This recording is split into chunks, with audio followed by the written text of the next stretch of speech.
નમસ્કાર ખેડૂત મિત્રો, ચાલુ વર્ષે બાગાયત ખાતું ગુજરાત રાજ્ય ખેડૂતો માટે નવીન અને આશાસ્પદ યોજના લઈને આવ્યું છે.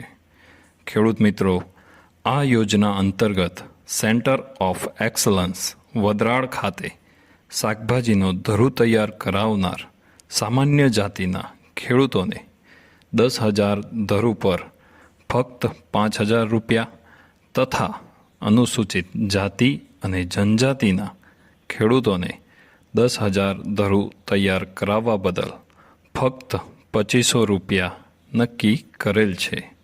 તો ખેડૂત મિત્રો, આજે જ સંપર્ક કરો શાકભાજી ઉત્કૃષ્ટતા કેન્દ્ર વડરાળ, તાલુકો પ્રાંતિજ, જિલ્લો સાબરકાંઠા, અને વધુ માહિતી માટે સંપર્ક કરો 96 015 50 708. ધન્યવાદ.